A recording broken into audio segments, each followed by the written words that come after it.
One of the most beautiful countries in Africa fascinates with breathtaking landscapes and an unmistakable wilderness. On the coast, on the Indian Ocean, the land offers largely intact reefs. We experience the first steps into a dangerous life. For me, doing this is a way of giving back to Mother Nature.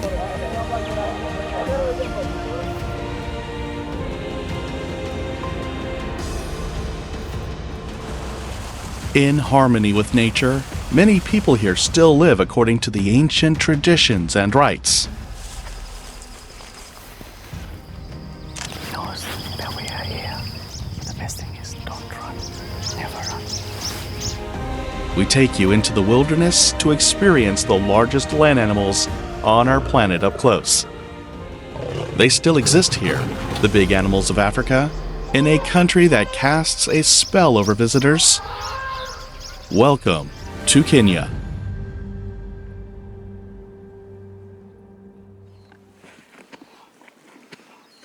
I'm Frank, and I'm showing you the last of their kind. We start our journey with one of the most impressive and unfortunately also rarest animals in Africa, the rhinoceros. In Solio National Park at the foot of Mount Kenya, we want to get the shy animals in front of the camera. But first, Frank from Rhino Watch Safaris wants to show us something else. It's always exciting when you drive into the park to do your job and see if everything is in order. That pride of lions has probably killed a large giraffe. I always find new trails every time. And it makes you nervous and look again. And nature is always different. And you always see great things. Solio is a jewel among Kenya's national parks.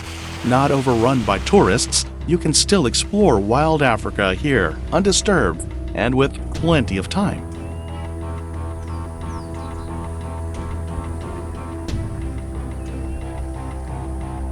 For Frank Worth, the park is a second home.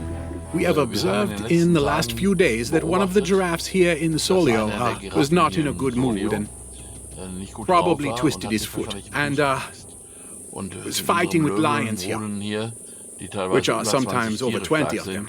It is then also possible to beat a giraffe that is no longer able to escape. And that's what happened here. The lions beat this giraffe yesterday. They've eaten, and then the hyenas came next and took the last big pieces of meat.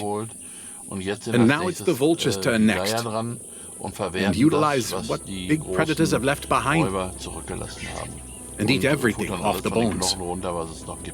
The pride of lions is still full from its feast and is resting.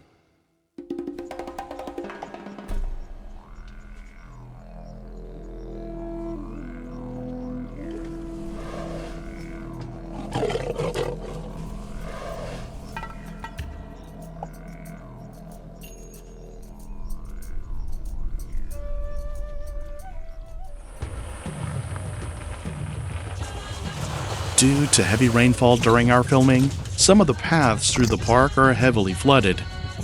Frank tries to stay on course. So you need the four-wheel drive and the differential lock to dig through here. And don't you dare stop once. Take your foot off the accelerator, then it's over. And if you get stuck somewhere in the wild, then you know that we have wild animals. When the lion lunges nearby, then I don't get stuck anywhere. If you get stuck, you are on your own, because mobile phone reception is not a matter of course here.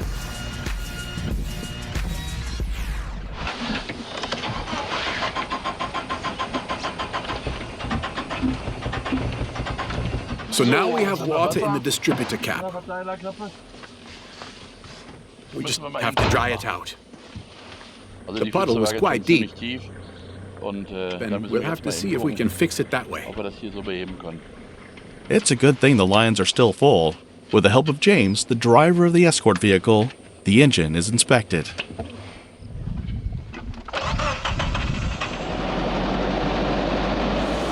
It doesn't have all cylinders yet. It's running on 3 cylinders now. Now it's coming.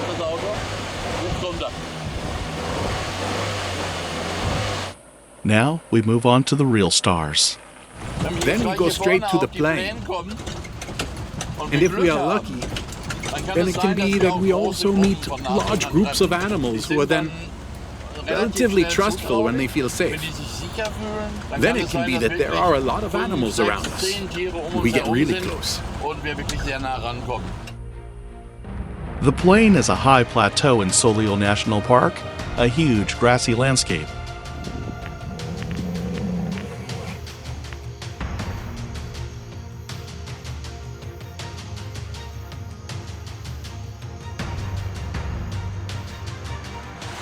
Take a look out of the window here. We are sitting here and we have a group of rhinos standing here next to us. There are hardly any places left in the world where we are in the wild. So many rhinos in one place that can get along here and reproduce, that can live and multiply here.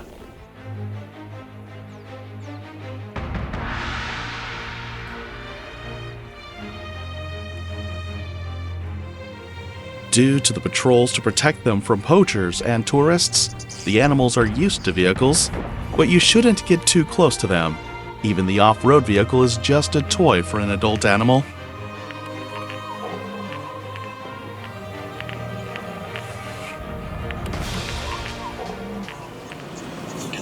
We have to speak very quietly. As soon as they hear a sound they can't recognize, they get very nervous.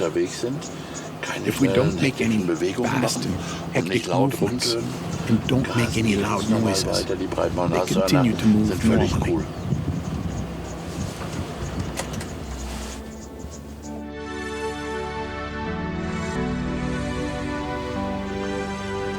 Unique experiences like these are the reason why Frank from the Rhineland has made Kenya his new home. The feeling is indescribable. Simply driving here, trying all over to get so close to such a creature. Just wow. You can't find words for it.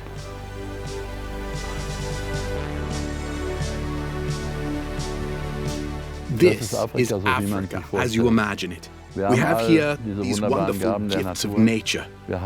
We still have all the big animals. We are all there. We have fantastic land where you can really be close to them and undisturbed. There's no mass tourism here.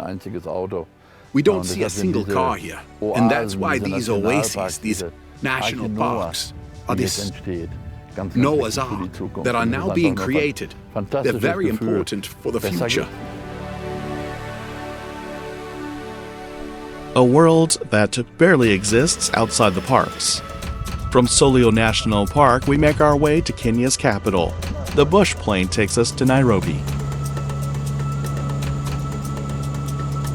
Anyone traveling on their own in Africa needs to be well prepared. It is best to have a tour organized. We are looking for our driver. Frank?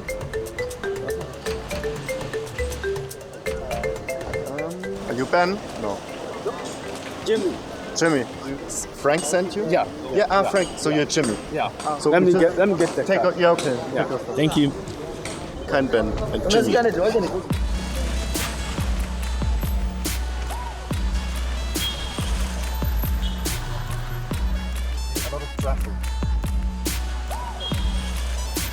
Is it safe for us when we walk there with the equipment, like with the camera? No. So we have to take it close to us, or what should we do? But you will be inside the car. Inside the car, but when we want to make pictures outside? Not everyone is good.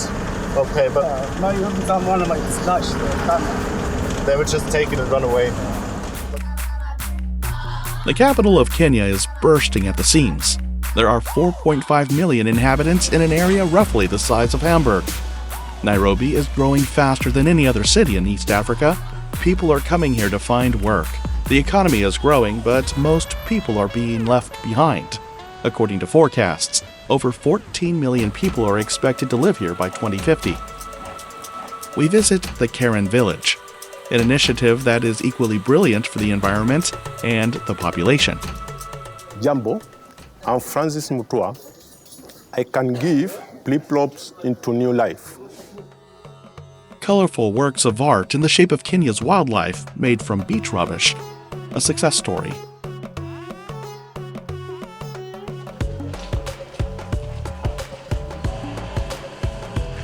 Francis Mutua takes us into his studio.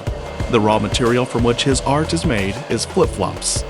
The popular flip-flops that become a problem when thrown away or lost. The problem with the flip-flops is that in our beaches we have a lot of flip-flops. We collect them, we create jobs for those who collect them, also those who carve them. The freshly washed flip-flops are punched out in the mold department. Everything is made by hand here.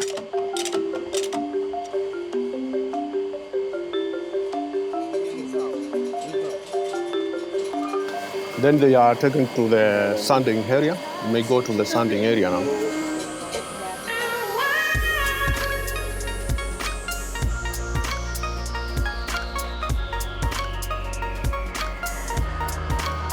In the production hall, everyone does what they do best. Yeah, it's a good job because it's where we get our daily bread, where we educate our children, and where we earn our living. The life before was better, but not very perfect, because before I was a wood carver, there was that prohibition, so we lacked the trees. This is how we changed to this flip-flop. Francis is one of the artists, and after the soles have been sandblasted smooth, they are glued together with glue. Long are the days when you're turning away from I have got a family of 4 kids and a mom. Some of them are in secondary schools, others in primary, and I use this job to support them. The colorful handmade figures are in demand. In the meantime, the Ocean Soul Project, almost 100 Kenyans are in permanent employment, and the trend is rising. Under Francis's hand, the foam blog made from old flip-flops slowly takes shape. Lunch break at the company.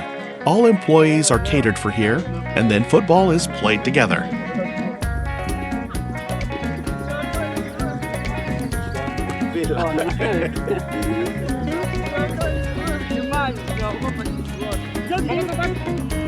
Animals of all sizes are produced in the colorful studio.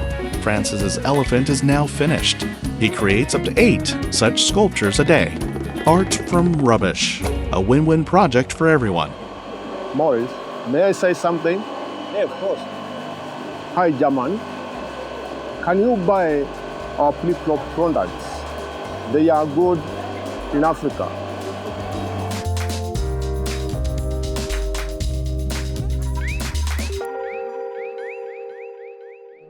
We travel from the capital Nairobi to the Kenyan coast, to Tewe Beach, south of the harbor city of Mombasa.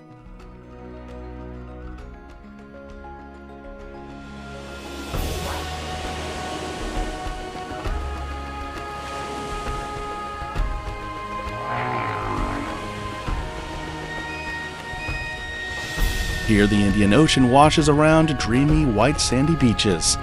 The sea shimmers in all shades of blue. The underwater world is rich in species and still largely intact. We want to accompany sea turtles at the start of their lives and meet a young Kenyan woman with ambitions. Jambo, I'm not Greta Thunberg, I'm Maisha, but I also try my best to save the planet.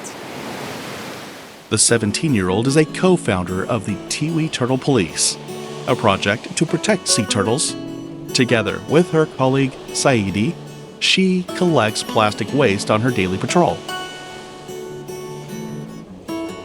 For me, doing this is a way of giving back to Mother Nature and a way of appreciating the gifts that she gives to us as humans, to appreciate the nature and the animals that we have that walk the earth. And so I do my best as a good citizen of planet Earth and try to do my part of taking care of them. And like almost everywhere else in the world, a lot of rubbish collects on Kenya's dream beaches. In front of the large hotel complexes, rubbish is cleared every day, while elsewhere, volunteers clean up. On the beach, you can pretty much find everything, from medicine bottles to plastic bottles to flip-flops to firelighters to lollipop sticks to a lot of toothbrushes, actually. So really, in short, everything. But cleaning the beach is not the actual job of the turtle police. Oh, Maisha! Sorry, that is the turtle truck, huh? Yeah. This is the turtle truck. You can see lines that go like this, and that's from the flippers. And this is from the dragging of the turtle. That was coming from the ocean, laid the eggs. That's right. Do you think it's in a safe place? It's not in a safe place because it is the place where the water mark it reaches. Otherwise, the eggs will swept away by the water. The conservationists search carefully for the clutch. After the eggs are laid, the clutch is on its own. Papa. Okay. Apple. So sasa hapo ndo unasema here this. Yeah. I think we just found the eggs. The offspring develop in the warm sand and have to find their own way to the sea after hatching. To give the eggs a better chance, the entire clutch is moved.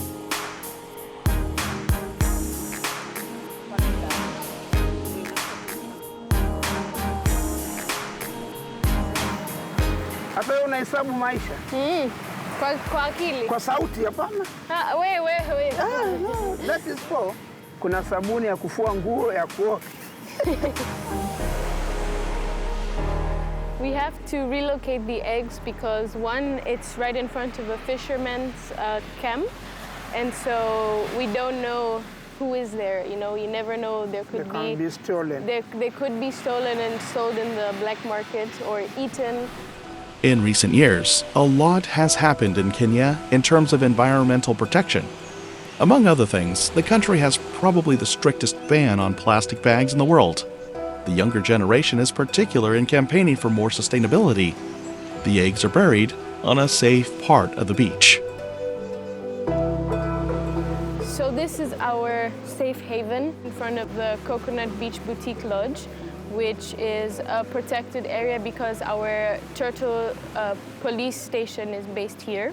As you can see, it's fenced, so no one can come inside and touch the eggs, and they're protected and in a safe place. Maisha dives down to study her protege underwater too. Discover the world right here at Grenzenlos.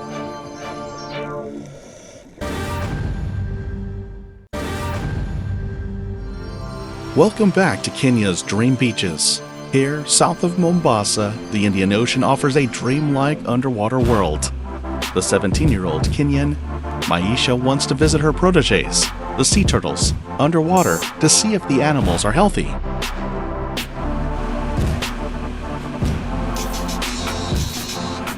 Where we're going is the big known to have big turtles and also some little ones that are still in the process of growing into adults.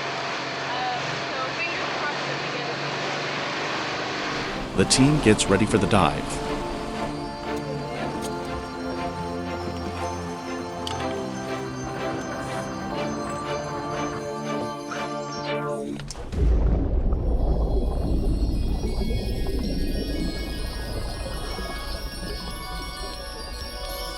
A species-rich underwater world with crystal clear visibility awaits us.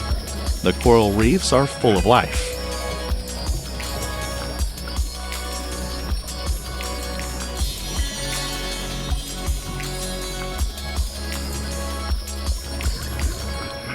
We see poisonous water snakes and aggressive moray eels. And finally, we also discover Maisha's proteges.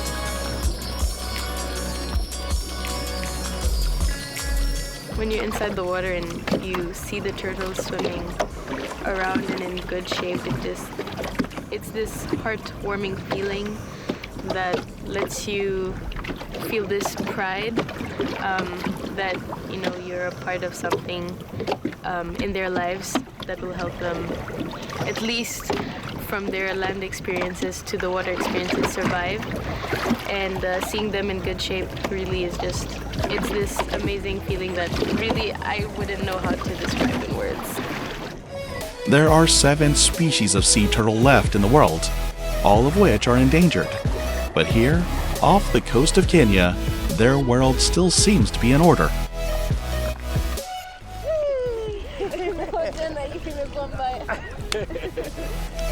We will find out later whether Maisha's rescued turtle eggs survived the hatch.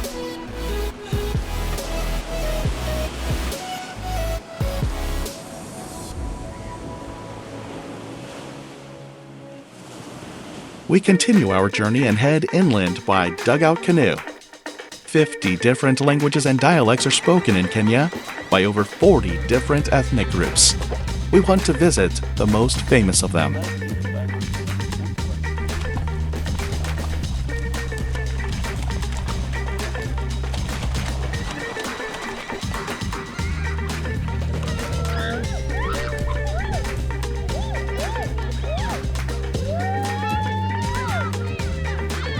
Once we arrive at our destination, pristine exoticism awaits us.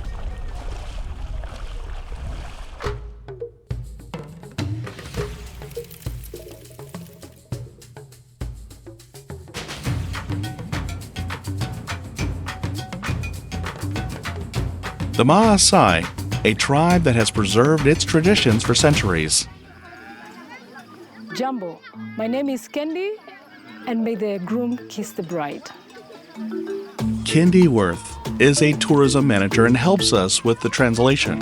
Her job is to familiarize people from all over the world with the culture and nature of her homeland. The Maasai village is in a state of emergency today.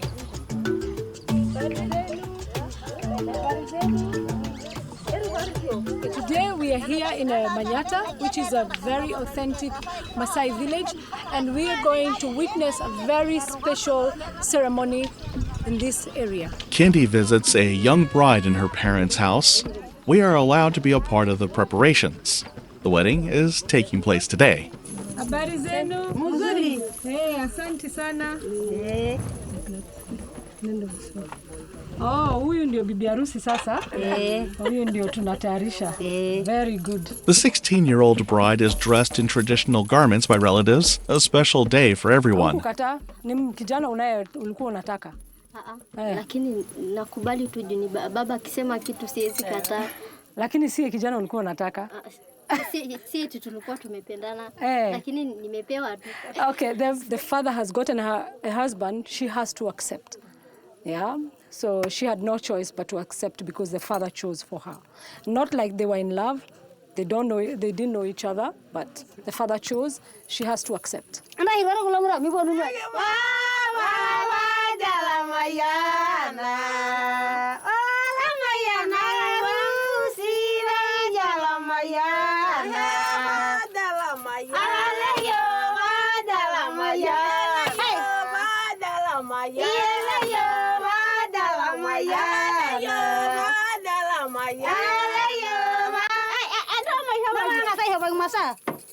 Sinisa, na unafurahia?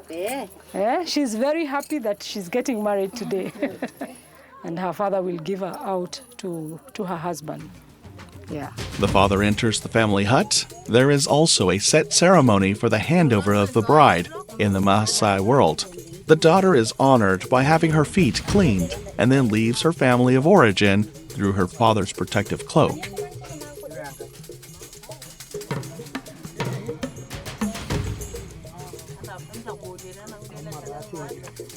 Now she has been blessed, she has gone. Now she's going with the groom to his mother's house after the blessings from the father's bride. Now they're going home. A father deciding in favor of his daughter may have become unimaginable for us, but here it is, still completely normal, a day of joy for the whole village.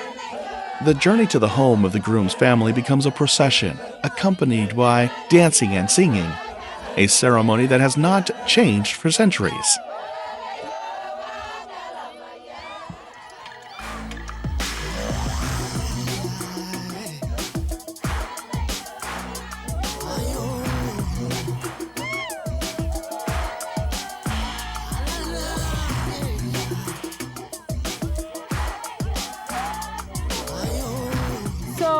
the bride is already coming home to the groom's mother's house. So, but she cannot enter until she gets pregnant. So she was waiting for a present from the groom's mother, which is a cow or a goat. The wedding is celebrated separately, according to gender.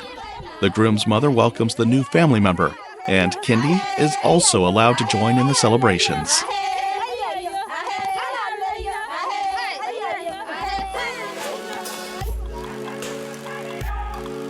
The proud Maasai attach great importance to beauty, short hair, pierced ears, and a gap in the teeth here and there. They remove their teeth because for beauty and identity. That is what they do. And you can see they do it on the small children. They already removed her teeth for the beauty. And they also burn them with a wire, hot wire metal, as a sign of beauty. That's why they have the marks on their faces as well. So it's part of the beauty for the Maasai community. No wedding without a feast. On the outskirts of the village, the men have slaughtered a goat and a sheep. Everything is processed immediately and even eaten straight away.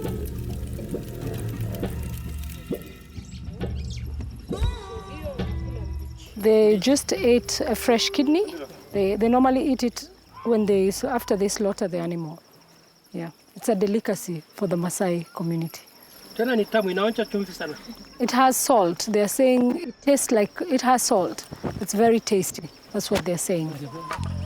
An existence characterized by centuries-old traditions, the Maasai consciously decide against a modern life. They decided to keep their tradition because there is a saying in Kenya or in Swahili or even in their language that says whoever leaves their tradition is a slave, and they don't want to be slaves. That's why they keep on holding on to their culture.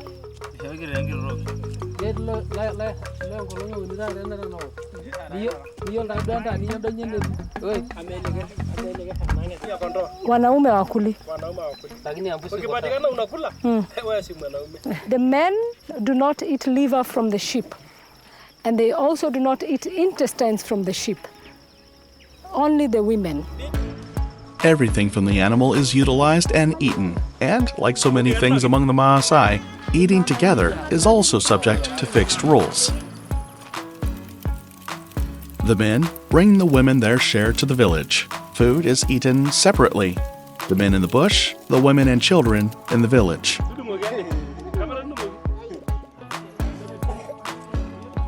They've held the culture for quite a long time, so I'm sure there are some things that they will still remain in the I think in the next maybe 30 years, so many things will have gone. Yeah, but at the moment they've kept it, which is good. We don't know for how long. The food is prepared quickly. The children have to wait until the adults are ready. More and more young Maasai want to live in the West, go to university, own a smartphone, lead a modern life.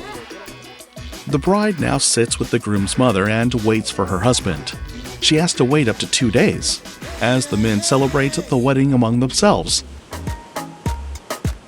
Back on the Kenyan coast, south of Mombasa, at the Tewe Turtle Police, here 17-year-old Maisha looks after the welfare of the sea turtles that live here. If we're really, really lucky, we'll probably see something really special, and fingers crossed, because it will be a really beautiful experience. Maisha and her colleagues, Saidi, moved a turtle clutch a month ago to protect the eggs from predators. Now, the time has come and the hatchlings are ready for their first big adventure.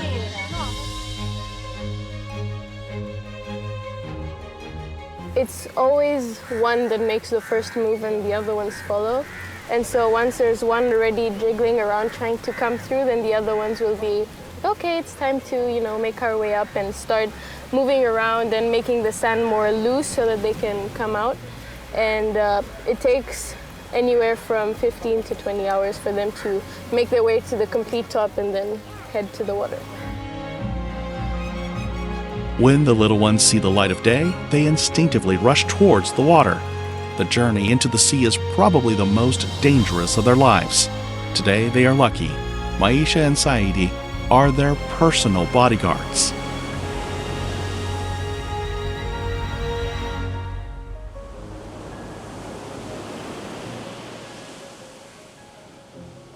When they touch water, it's much better than to be outside. They can be easier to be eaten by the crabs, crabs, and also monitor lizards. Even the cats as well. As you can see, the crows, they get the smell of the baby turtles. So it's better to go in the water safely. Oh. They can protect themselves on hiding on the rocks, or the corals, or the sea grass as well. Yeah. The baby turtles now grow up off the coast, protected by the reefs. As adults, they begin their long journeys through the world's oceans.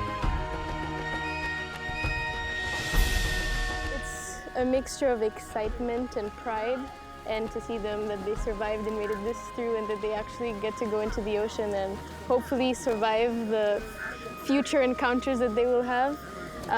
It makes me happy that, you know, at least we're doing our little part to help them, at least out here.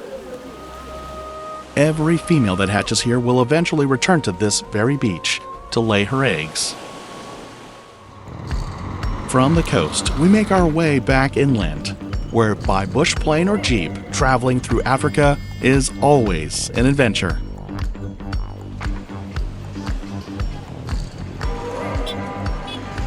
Maybe there's some local dish we could, something to eat. We are trying to proceed to the local market where we can buy fruits, vegetables. The roadside market tempts you with all kinds of delicacies. Fruit of all kinds is very cheap here. Cameraman Joshi and driver Mustafa try their hand at deep fried sweet potatoes.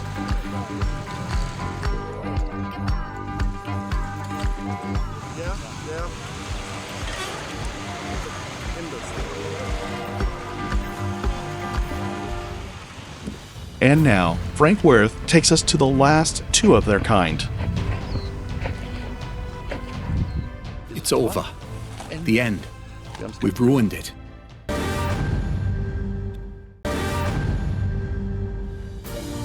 Our destination is Amboseli National Park, at the foot of Kilimanjaro, probably the most famous mountain in Africa. Now that the rainy season is over, the national park is a huge wetland. Nature is flourishing and there is plenty of water and food for everyone.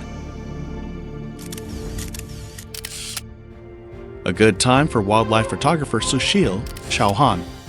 On the hunt for the perfect picture, he spends a lot of time in the wilderness, following the large herds of elephants over several days.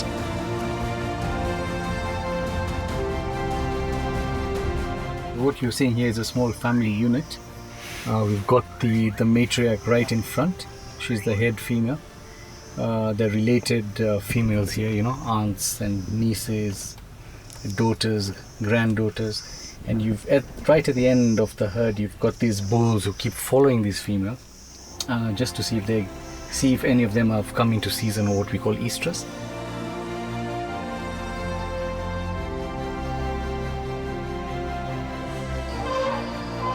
They have this social and emotional character, just like humans. They mourn their dead, they communicate with each other, the youngsters play together. So it's almost like a human family.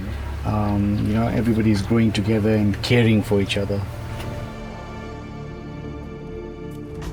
The Amboseli National Park covers an area of 392 square kilometers and is famous for its large elephant population.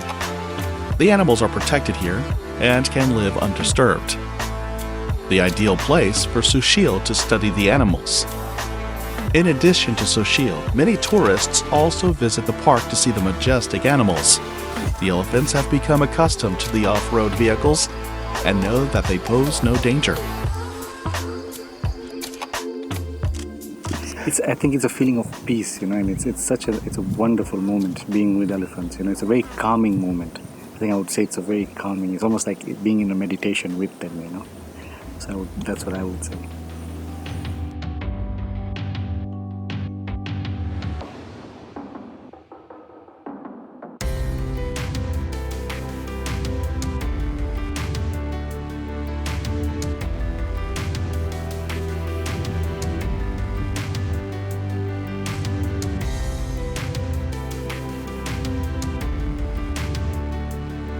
When the animals cross a road, they look left and right to see if a vehicle is coming. But you must not get too close to the wild elephants. A mighty bull elephant feels disturbed. This is a very big bull, as you can see, and he's in his prime. And you can see the clear signs of must. You can see the urine dribbling from the penis. You can see the temporal glands are also secreting. A demonstration of the incredible strength of a bull elephant. Sushil is fascinated by the bull elephant and carefully stalks him. And you also see what he did. He went down and, put his tusks in the ground, and he showed his aggression, his size, because he got angry with the tourists in the bus. So everybody was shouting and were too close to him. But generally he seems very calm. But again, like we said, you've got to be careful when you're with these animals. You have to give them space.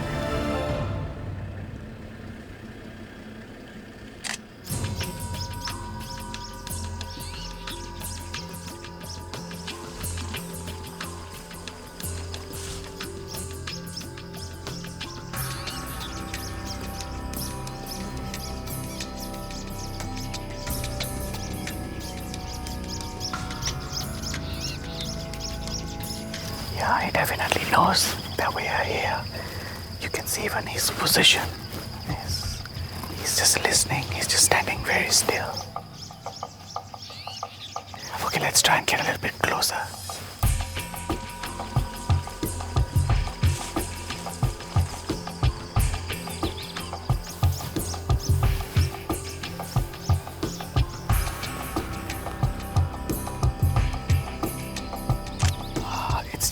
Basically best never to run, always try to take cover.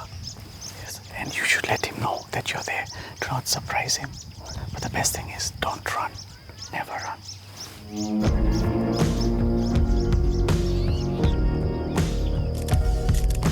After a while, the bull elephant loses interest in us and continues to graze comfortably. In Kenya, in the Old Vegeta Conservancy, are the most valuable rhinos in the world. The last two specimens of the Northern White Rhino. The species has been systematically wiped out by ruthless poaching. The big problem with these animals is their horn. If we look here, this horn, what's in front of us, has a value of over $1 million. These are very valuable assets that people are putting in a safe just to get it out in 100 years, when this medicine is no longer available, and sell it for insane amounts of money. And that's why these animals have to die. Because of this horn, which is nothing else than the material of our fingernails, is worth so much to Asian medicine. It's crazy. The last survivors are both female. They were transferred from Prague Zoo to Africa for a final rescue attempt. It's just crazy to be so close to an animal, because it's unique.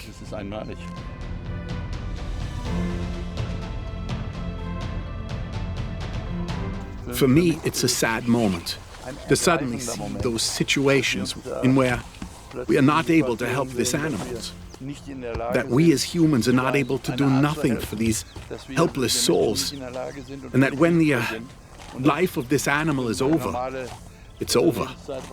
We have ruined it. The end. We broke it. The last bull elephant died in 2018, and all attempts to produce offspring up to that point failed.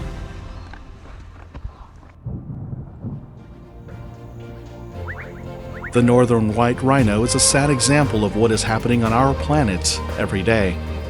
They still exist here in Kenya, the big animals of Africa, but above all here, you can also feel how threatened the habitats of these species really are. The national parks, closely guarded arks, small reserves of life, will soon be the only places where you can still experience wild Africa. And precisely because it is long since too late for many, we must not stop standing up and fighting for the preservation of the true treasures of our Earth.